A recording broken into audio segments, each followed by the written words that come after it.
नमस्कार जय जगन्नाथ आपण समस्त को आ गोटे नुआ वीडियो रे वेलकम। देखंतु आज रे वीडियो रे हम डिस्कशन करिबा पीएमटी ड्राइवर रो फिजिकल डेट को नहीं ओएसएपी आरबी रो जॉइनिंग इशू को नहीं एवं जो हाई कोर्ट रे तार केस चली ता ऊपर डिस्कशन करिबा आ ओआईएस एसएफ बा ओडिशा इंडस्ट्रियल सिक्योरिटी फोर्स रो नोटिफिकेशन बहुत जल्दी आसीबो को जाउची ता रिलेटेड हम डिस्कशन करिबा। ओके प्रथम देखो पीएमटी जो ड्राइवर रो फिजिकल डेटा आसीबा लेट होउची एथि पई काहेकि ना आपण मानकर जो ओएसएपी आरबी रो ओवरेज पिला माने कोन करचंती ना जो केस करिसंती तो तांकर हियरिंग ए जाय होई पारि नाही। हियरिंग 20 मार्च रे थिला तो सेटा को पोस्टपोन करिकरी 24 मार्च रे जाय हियरिंग हबो तो एई दिन हबो कि नाही एटा कन्फर्म नहीं बुझी परचंती। तो कोर्ट कथा डेट ऊपर डेट घुंची चले जनरली तो आमे आशा करिबा कि 24 मार्च रे पाखापाखी फाइनल हियरिंग आसीबो जा फल रे कि ओएसएपी आईआरबी रो जो जॉइनिंग टा क्लियर हबो। तो पूर्वरु आपण मानकर जॉइनिंग 17 मार्च रखिथिला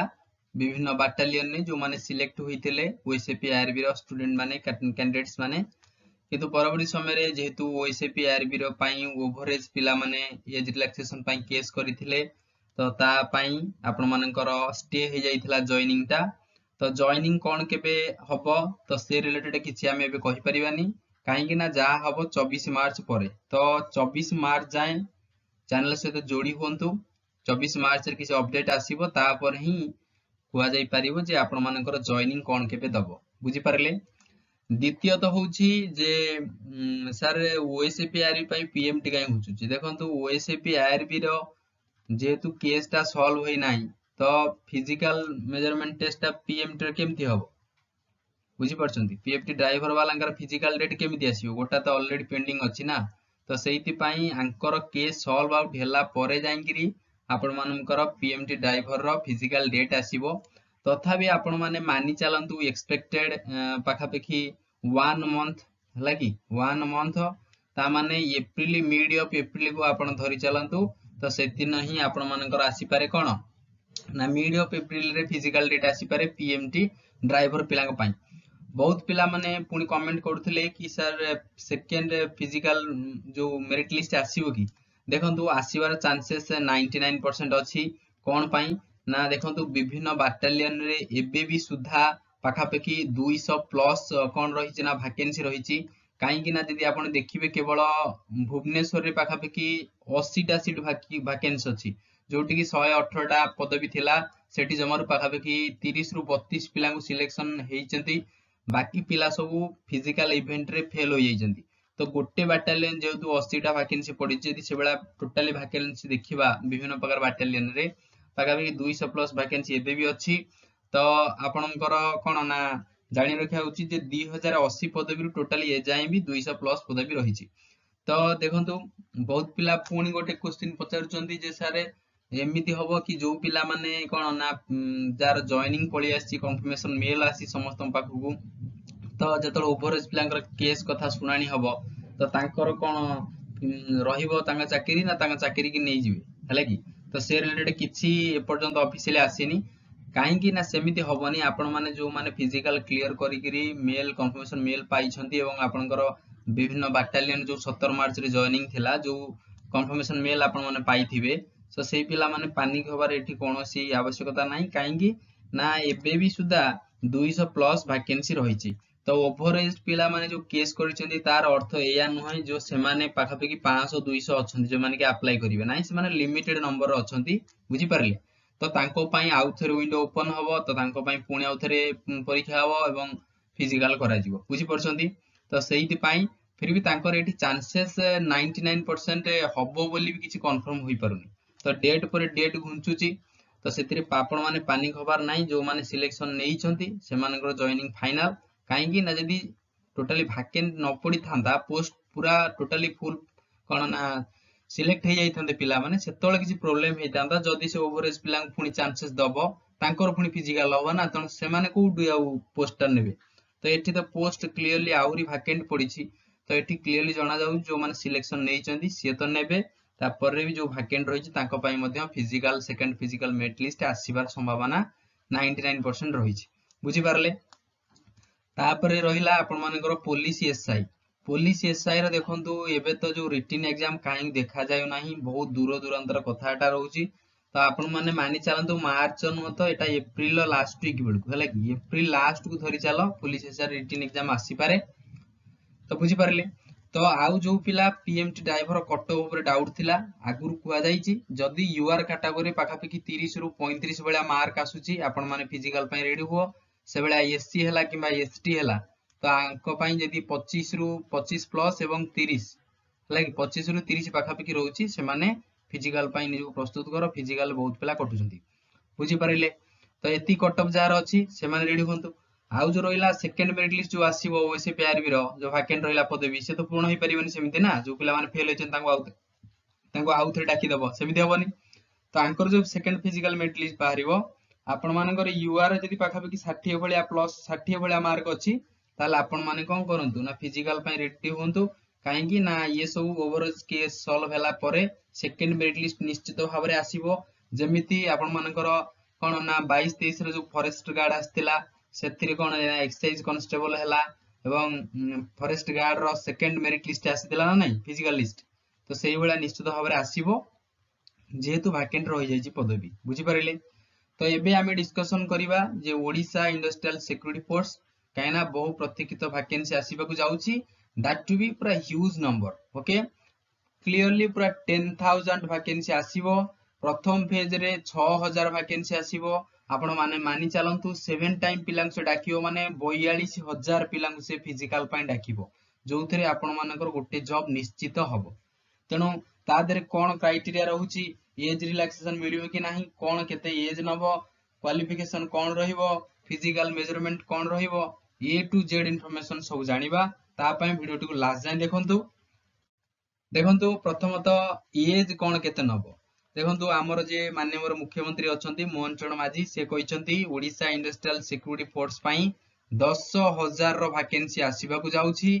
एटा केबे आसीबो प्रथम क्वेश्चन देखंतु मैक्सिमम 2 मंथ भितर एटा प्रोसेसिंग होई जिवो। 2 मंथ भितरे आपण माननकु नोटिफिकेशन पाई परिबे जे ओआईएसएफ रो कोन ना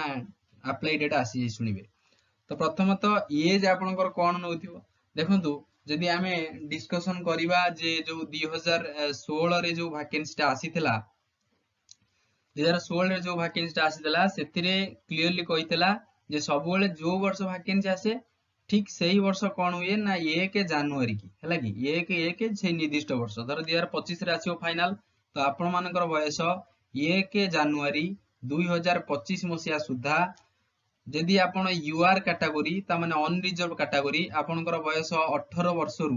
23 वर्ष हेतिबा जरूरी बुझी पारले। जदि आपण एनी रिजर्वेशन कैटेगरी रु बिलोंग करूछंती जेमिति कि हला एससी एसटी एससी बीसी आ रहिले कोन ना वुमेन कैटेगरी आंको पई 5 वर्ष रो एज रिलैक्सेशन रहिछि बुझी पारले। ता माने आपण 18 वर्ष रु 28 वर्ष जाय अप्लाई करिवारे एलिजिबल रहिबे बुझी पारले।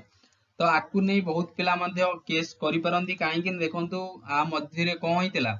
ना 21 रे आपण मानकर कोरोना आसी गला ता पई एज रिलैक्सेशन दवाई मध्य जरूरी वर्ष 2 वर्ष नियाई दवा जरूरी।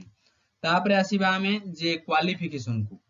हला कि एजुकेशनल क्वालिफिकेशन कोन नउतला सेतबेले ना सेतबेले 10th पास नउतला। जदि आपण नॉर्मल 10th पास करिसंती ताहाले आपण एलिजिबल ओएसएफ पाई। एम्प्लॉयमेंट रजिस्ट्रेशन कंपलसरी थिला जदि आपनकर 2025 मसिया रे बाहरी जाउची ता पूर्वरु आपण माने रजिस्ट्रेशन एम्प्लॉयमेंट रजिस्ट्रेशन करि नियंतु बुझी पारिले। स्टेट एवं डिस्ट्रिक्ट लेवल दीटा एम्प्लॉयमेंट रजिस्ट्रेशन जुआर गोटे करिवे। जदि डिस्ट्रिक्ट लेवल करूचंती ताले से निर्दिष्ट डिस्ट्रिक्ट पाई ही आपण केवल एलिजिबल हेबे जे आपण जो डिस्ट्रिक्ट रु बिलोंग करंती। जदि आपण स्टेट एम्प्लॉयमेंट रजिस्ट्रेशन करूचंती ताले स्टेट रो जे कोनोसी डिस्ट्रिक्ट रे आपण पकेया पाई एलिजिबल रहिबे बुझी पारिले। तो सेतबेले जो 2015 रे बाहर थिला तार आमे देखिया जे पीएमटी अथवा फिजिकल मेजरमेंट स्टैंडर्ड कोन थिला देखंतु एठी PMT physical measurement standard generally से नै थिला आपनकर जदी यूआर कैटेगरी प्रथम हाइट कथा चिंता करिबा 168 सेंटीमीटर हाइट थिला एवं जदी यूआर किबा एससीबीसी मेल हला एससीबीसी मेल जदी 168 सेंटीमीटर हाइट वेट केते नउथला ना 55 केजी वेट नउथला। आपनकर छातीटा नॉर्मल 79 सेंटीमीटर होउथिबो एक्सपांड हला परे 84 सेंटीमीटर होउथिबा दरकार एटा नउथला। तापरे जो माने एससी एसटी मेल हेले आको पई 5 सेंटीमीटर कम रखुतला अर्थ 163 सेंटीमीटर कोन नउतला ना से नउतला हाइट से बेला वुमेन कैटेगरी पई वेट नउतला केते ना 45 केजी बुझी परले एडी 55 केजी नउतला एटी नउतला 50 केजी हला मेल कैटेगरी कथा हम कहूजे से बेला छाती मध्ये समान रखितला आउ जो माने एससी एसटी वुमेन रहिले तो सेठी 163 मीटर तो रहउतला तापरे कोन ना वेट टिके 50 केजी बळिया नउतला बुझी पारिले किंतु 2015 रे सिलेक्शन एमिति होनतला केमति होतला ना आपण जदी हाइट 168 सेंटीमीटर अछि ताहले चलिबो हला कि आपण एलिजिबल जदी आपनकर हाइट अधिक अछि ता माने जदी 178 सेंटीमीटर अछि आज ए मेल कैंडिडेट ताला आपन को 3 मार्क सेठी ग्रेस मिलुतला बुझी पारिले सेठी फुल फिजिकल ऊपर फोकस करूतला ओनली 25 मार्क रो कोन होतला ना रिटन एग्जाम होतला आगे पुनी फिजिकल होतला बुझी पारिले 178 सेंटीमीटर जदी आपनकर हाइट अछि आपन 3 मार्क एक्स्ट्रा मिलिबो जदी आपन फीमेल कैटेगरी आपनकर हाइट 165 सेंटीमीटर अछि किबा ताठू अधिक अछि ताले आपन को मध्य 3 मार्क अधिक मिलिबो वुमेन कैटेगरी पई बुझी पारिले से भलिया रनिंग होतला 1600 मीटर बा 1.6 किलोमीटर तो 1.6 किलोमीटर रे जदी रनिंग आपन 5 मिनिट रे क्लियर कर देले आपन मिलुतला 10 मार्क जदी आपन 8 कोन लागिला केते मिनिट ना 5.5 मिनिट जदी लागिला ताले आपन मिलुतला 8 मार्क जदी 6 मिनिट लागुतला आपन को ताले सेही हिसाब रे 6 मार्क मिलुतला 6.5 मिनिट लागिले 4 मार्क मिलुतला जदी 6 मिनिट 30 सेकंड रो अधिक लागिला ताले आपन फेल हो जाउथले बुझी पारले सेतो बेले कोन सो क्राइटेरिया थिला कंपेयर कर देबे आराम से जानि परिबे तो एबे तो से सो क्राइटेरिया आ नाही एबे कोन होबो आपनकर आगे गोटे एग्जाम होबो हैला आपनकर गोटे ऑनलाइन हो कि ऑफलाइन रिटन टेस्ट होबो 100 मार्क रो 100 मार्क परे तापरे सब इवेंट रखिबो आपनकर रहिला जेमिति कोन ना पीटी हैला पीटी माने कोन फिजिकल एफिशिएंट टेस्ट रनिंग रखिला हाई जंप रखि पारे लॉन्ग जंप रखि पारे बुझी पारले स्विमिंग ये सब वगैरह रहिबो किंतु प्रथमे कोन रखिबो से ना रिटन रखिबो कायना अमेंडमेंट पळे आसीबो एमिति आ होबो नाही सेते बेले कोन होतला 2015 रे फिजिकल प्रायोरिटी दोतला जे कोन ना हाइट जार बेसी से अधिक मार्क पाउतला जे जल्दी दौड़ी पळौतला से अधिक मार्क पाउतला किंतु एबे जो सब एग्जाम होज कोन ओडिसा पुलिस हला ओएसएफ हला आपनकर ओएसएफ आरबी हला पुलिस एसआई आदरे कोन एगुरा सब फिजिकल गुरा जो इवेंट रहला से सब क्वालिफाइंग इन नेचर तो आपन मनु जस्ट क्लियर करे पड़ियो तादर कोनसी मार्क मिलिबो नाही किबा समस्त को समान मार्क मिलिबो बुझि पाइले तो एटा बहुत जल्दी आसीउ चाहू आसीबा को जाउची तो जो माने चैनल ले नुआ अछो एबडा अपडेट पई चैनल को सब्सक्राइब कर दो वीडियो को लाइक कर दो संग साथी मते शेयर कर दो बुझि परलो तो आज पई एतिकी थिला जय Jagannath thank you so much.